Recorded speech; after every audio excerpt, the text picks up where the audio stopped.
Un lecteur LIP a traduit tout ce que la famille royale a dit sur le balcon du palais de Buckingham alors qu'elle saluait la foule lors du défilé Trooping the Colour.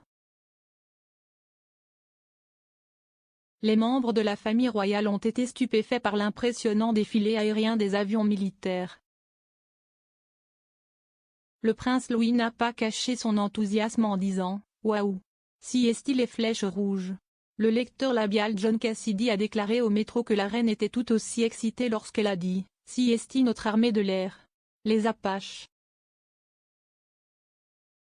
La duchesse de Cambridge a attiré l'attention de ses enfants sur les sentiers laissés par les jets par beau temps en disant « Voyez la fumée ». La reine recevra des hommages émouvants de Charles et William au concert de Buckingham Palace. La reine devrait recevoir des hommages émouvants du prince Charles et du prince William lors du concert de Buckingham Palace samedi soir. Le prince de Galles et le duc de Cambridge parleront séparément de leurs souvenirs personnels de leur mère et de leur grand-mère lors du concert de Buckingham Palace, a-t-on appris. Ils ont travaillé sur leurs hommages dans la préparation des festivités du jubilé de platine. Les deux membres de la famille royale visent à capturer la contribution du monarque à la nation, au Commonwealth et à la famille. Il y a 10 ans, lors d'un concert similaire pendant le jubilé de diamant, le prince Charles a été acclamé par une foule après s'être adressé à la reine en ces termes, « Votre Majesté, maman ». Le prince a ensuite dirigé la foule avec une interprétation de Hippie Pourra. Vendredi, Clarence House et Kensington Palace ont confirmé que William partagerait également ces réflexions. L'archevêque fait l'éloge de la reine absente au service d'action de grâce. La reine a été félicitée pour avoir gardé le cap alors que la famille royale rejoignait les dignitaires lors d'un service d'action de grâce pour le jubilé de platine à la cathédrale Saint-Paul.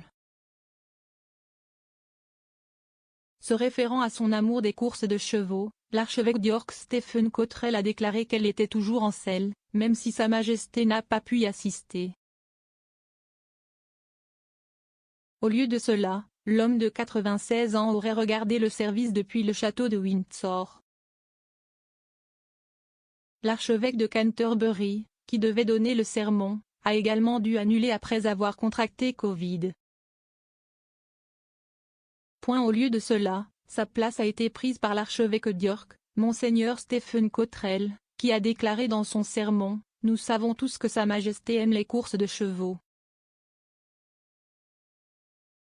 Et, Votre Majesté, je suppose plutôt que vous regardez ça à la télévision. Je crains de ne pas avoir de bons conseils pour le derby de demain, mais puisque les Écritures décrivent la vie comme une course qui se déroule devant nous, permettez-moi d'observer que votre long règne reflète la distance d'un trait plutôt que les sprints des psaumes. » Certes, moins de dressage que la plupart des gens ne l'imaginent. Mais avec endurance, à travers les moments de changement et de défis, de joie et de tristesse, vous continuez à vous offrir au service de notre pays et du Commonwealth. Votre Majesté, nous sommes désolés que vous ne soyez pas avec nous ce matin, mais nous sommes si heureux que vous soyez toujours en selle. Et nous sommes tous heureux qu'il y ait encore plus à venir.